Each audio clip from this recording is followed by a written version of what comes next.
Hello everybody, welcome to the Wonky Angle, where I talk about electronic music, both new and old. And today, I'm talking about the new album from Rumpistol, After the Flood. Okay, so some of you may remember a few months ago when I did a full discography review of this small-time IDM artist from Denmark. Link in the description as usual if you want more detailed thoughts on his previous work. Only one of two artists I've done a series on directly by paid request, and the only one to which I had absolutely no prior personal connection to before the request was sent in. Though thankfully there were only 5 videos in the series, so it was relatively easy to put together. Shockingly, the series did not garner a lot of views, but I did it anyway. And while I was doing said series, I noticed that Rumpistol had put out a little single called There Is No There There, set to be included on a new album called After the Flood, to be released some unannounced time later in the year. I didn't bother to listen to the single at the time, but I had a feeling because of said series I should probably cover this album as well when it drops, so here we are. And as a recap, here's my thoughts on his previous discography so far. Very low-key IDM project in like the early Caribou or Fortet sort of vein, I guess. Didn't stick out to me much in the bigger scheme of things, but had a few isolated moments like the Address track and Tango Boy that I did really like and decided to keep around. More detailed and layered sound design than the last time, and also somehow notably less interesting. Okay, this was the one project of his that genuinely stuck out to me as great. The blend of lots of various acoustic instrumentation and the way he works it all into his glitchy IDM style just totally came together in a brilliant way that none of his other projects did for me. If you only ever listen to one project of his, make it this one. This was a one-off collab with Tom York, sound like Red Baron, and it was a major mixed bag that didn't really come together for me. This seems to be one of his most well-known projects, and I suppose it is one of his better ones, probably his densest and most detailed, but I still kind of found it to be on the forgettable side as well, to be honest.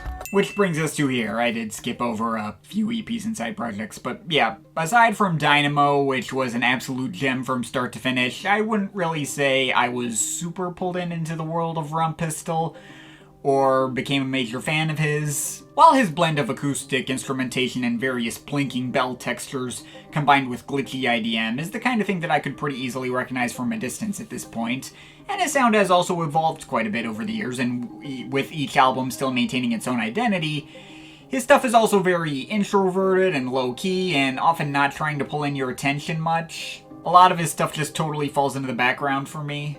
I wouldn't say I dislike any of his stuff, but he only had one album I truly loved, and everything else I heard was just mostly alright to me. But as for this new album, apparently this was going to be another new shift in sound for Rumpistol into some more modern classical-ish territory, every track built off of his own piano compositions and including plenty of other instrumentation to fit into his usual style a bit more. I hoped he'd be able to deliver something special. I do always enjoy me some good piano-centric compositions, but given how I tended to be lukewarm on most of his projects, my expectations were not exactly soaring super high.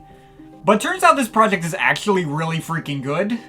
The constantly changing instrumentation and occasional subtle synth interjections are still easily recognizable as his usual style, but it's also a lot more stripped back and minimalistic than his previous projects. And as it turns out, leaning away from the electronics and focusing more on those pianos and modern classical elements were actually just that right element to get these tracks to really viscerally emotionally resonate with me in a way that I was not expecting at all. Ended up hitting a similar note for me that, like, Nils Fromm's All Melody did in 2018, or maybe also BT's Everything You're Searching For Is on the Other Side of Fear last year.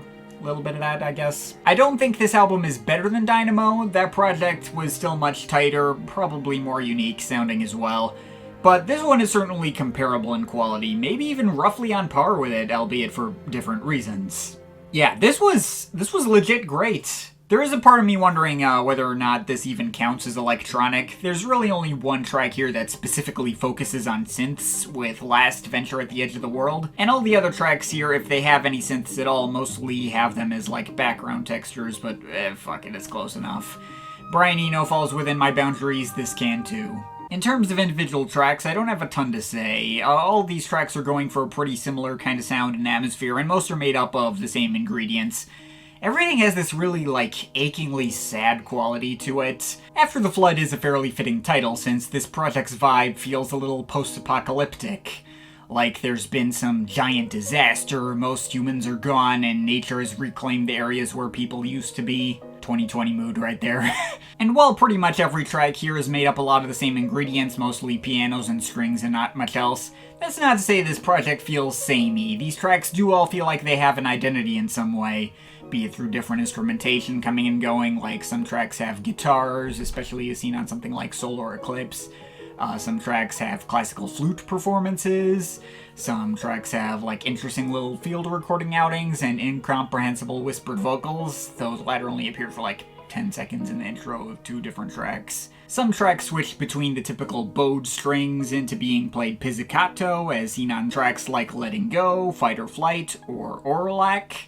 And some tracks are differentiated just through having slightly different emotional vibes, be it the more comforting lead single and opener There There, or the aching sadness and loneliness of the title track and the Wondrous Wasteland. They're tracks that do have a bit more optimism and energy, like Inside the Sarcophagus. That was a consistent highlight with all its mysterious mechanical energy, reminded me of Dynamo quite a bit. And I guess the pizzicato-heavy parts of Aurolac as well, though that one's constantly trading off between the pizzicato stuff and much sadder bowed string sections.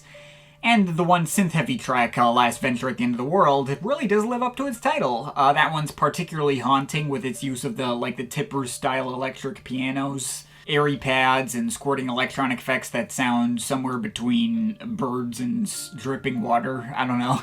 Now, that's not to say I don't have my minor issues. This album may only be 45 minutes with 12 tracks, and I don't feel like cutting it down, but there are a few tracks here and there that don't really add anything that other tracks don't already.